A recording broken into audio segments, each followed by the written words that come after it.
Good afternoon. Today is the 4th of August and it's time for a 28,000 mile and 3-year ownership report on our 2019 SsangYong Tivoli 1.6 Ultimate Manual.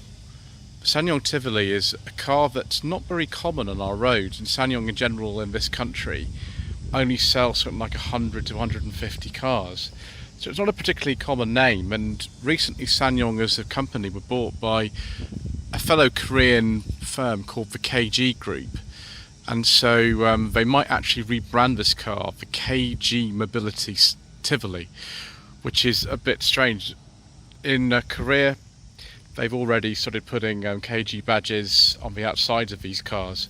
Whether we'll get that actually in this country, I don't know, but we can just speak about the experience that we've had of this car since we bought it in July 2020. It was a demonstrator from Platinum SsangYong of Frome, which is in Somerset, and it's generally been very, very good. The Ultimate was the top spec in 2019.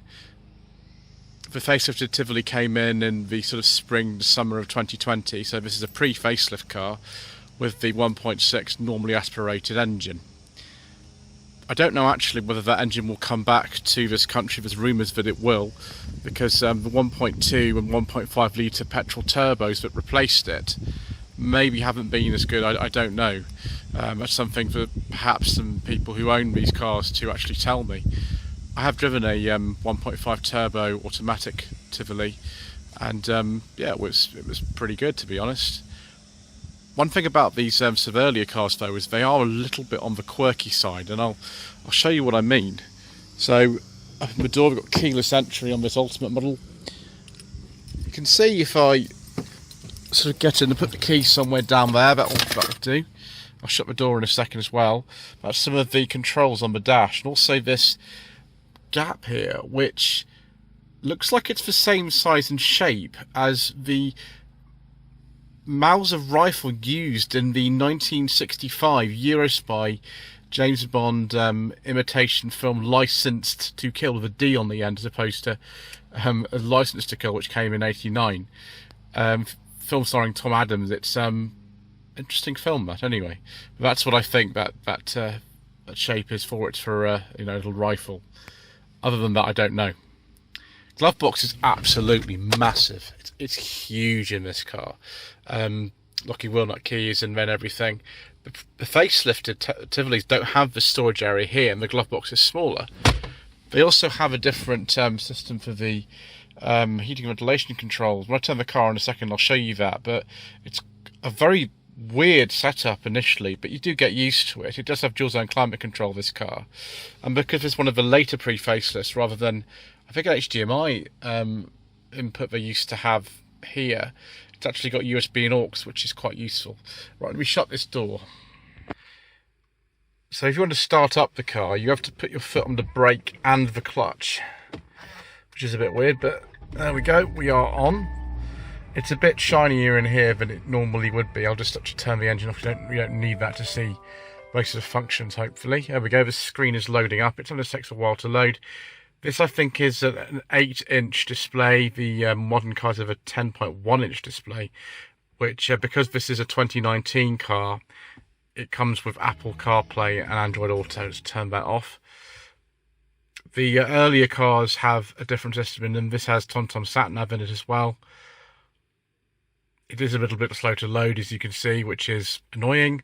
I think we can put the other displays on though over here without actually. There we go. So we've got that one on, and that down a little bit for the audio. So you can actually see the sat nav very nicely goes into this little half mode when you don't need the full screen. And there we are, just near Eastleigh. It's actually an area called Chandler's Ford we're in today. Heart 80s, which is what my lady wife likes to listen to. I've also noticed, I've just had this car cleaned, and one thing they didn't remove was the lady Tritus from in here, the detritus my lady wife left. We've got all sorts of random things in here. Yes, we can tell that she's been driving this and not me. Otherwise those wouldn't be in there, viewers. Never mind, it doesn't matter. So this is the display here. You can actually configure the lighting of the rings around the needles for different colours. When the lights go on, I like to have them blue, and at the moment the lights aren't on, so they're white. But you can change the colour of that, which is quite nice. There you see the display for heating ventilation on without with the light on. That's actually quite simple. The fan speeds here, that's the maximum demist, heated rear window, turn it on and off, temperature for the passenger, temperature for the driver. The mode is to change the direction of the air, and dual is on or off, and there's the recirculation button. It's actually far simpler than it first appears. Got heated seats down here as well, which is nice. I've actually got two 12-volt sockets in this car. They're right next to each other. We've got one in here, and we've got one there. I don't know why you need two, but they're quite welcome. Obviously, you can see this is used for charging via USB and things like that. The vents look unusual as well, but that's fine. Over here, we've got some blanking plates. Now, considering this is the top model in 2019, I don't know what the other things are for, but one of them is for traction control on and off, one is for turning the parking sensors on and off, and one is for hill descent control, which I've never used because this car is only a two-wheel drive, like most Tivolis are. There is a four-wheel drive model available. It was only on the pre-facelift cars. Right, come on, let's focus better. That's better. So, what is really strange about this car is you can go into sort of menus and things and operate things like navigation and, you know, connect the phone, which is connected up, and I've turned the sound off, so I don't want any copyright infringement. But a lot of the settings of the car are actually in this menu, which you operate by using these buttons on the steering wheel just here. Yeah, it is unusual, shall we say. Lane keep assist is there. This car's got lots and lots of safety features on it. Lane keep assist is there. It's got cruise control, which is just over here. Blind spot detection, automatic lights, automatic wipers on that side, heated steering wheel. It's got all sorts of things. Also, you can change the different steering modes here. There is a button to go from comfort, sport and normal. I always drive this car with the sport setting on the steering because everything else is just too light for me, far too light. We've also got tinted glass actually in the back, which is something you don't get on the MG ZS, or a rear courtesy light. You don't get that either. I would prefer a sunroof to be in here because the interior is a bit dark, especially with the rear privacy glass that's there. Never mind. So you can go through all these different modes here and cluster setting to change the colour of the instruments and tyre pressure monitoring. There's the trip. We'll go for the average fuel consumption actually, which is there, 43. It's not too bad. I had over 50 in this car before, but when my lady was using this car to go to work, which she did for 2 years, she didn't get such good fuel economy, but it was only like 7 miles and mostly actually in traffic, so that was probably why it is. Just turn everything off and it will play me a little tune. There we go. Goodbye. Yes. You can tell actually this car was designed in Korea, and they didn't really principally focus on the European market when they did that. The later Tivolis do have more of a kind of European flavour to them. So if we get out here, just taking these switches here, we've got power folding mirrors, heated mirrors, electric windows. The only thing is, these switches don't feel particularly nice.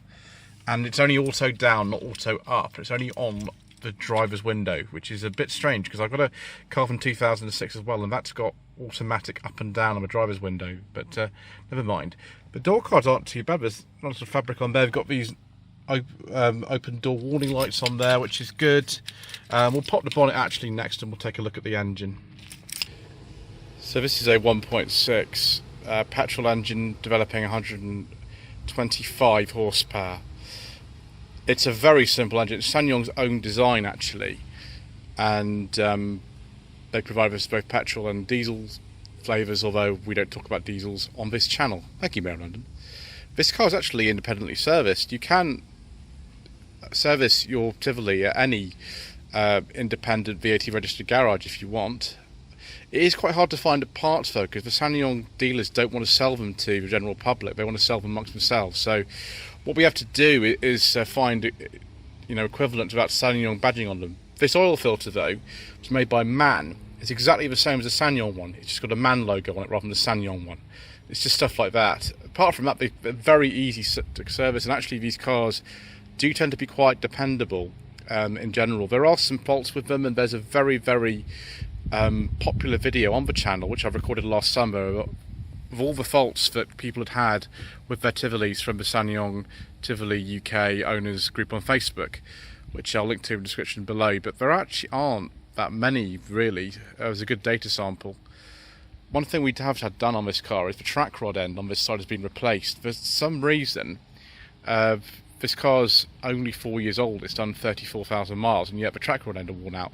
We've also had the brakes done on this, on the front just for discs, and we've had some new tyres, although they're a very unusual size on these big alloy wheels, and it was quite difficult to find them. You can fit slightly different size tyres if you like. But we've gone for the originals on this, so just bear that in mind if you've got one of these and you're looking for tyres. They can be a bit tricky to find sometimes. LED daytime running lights on this, a heavy facelift car. The bumper looks slightly different actually on this from some of the earlier pre-facelift cars. It was introduced in the Ultimate model when that came out in 2018 to sit above the ELX, that was the previous top of the range car. Yeah, the only thing we've had really go wrong with this car, apart from the infotainment system sometimes blacking out, which is quite a common on lots of different types of car, is the clutch slave cylinder, which sits kind of down there somewhere. You can't quite see it, but it is sort of down there, and that stranded me on a roundabout in Liverpool in 2021 when the car had 16,000 miles on the clock. I wasn't very happy about that, as you can imagine. It was replaced under warranty, which is good, and this car's actually still got almost 3 years warranty still on it, provided you have the car serviced by a VAT registered garage, of course, and use genuine or equivalent parts. Then warranty will be honoured, which is good. It does need a service, so I'm going to have that done by the usual place I get my car serviced. Right, let's have a look in the boot and also in the back of the car. So SsangYong had this thing going on at the time that I love it, is Tivoli Spark backwards, which I'm less kind of keen of that joke now. So we've got parking sensors all around in this car, and also got a reversing camera, which is handy because the rear visibilities are not particularly good on this one.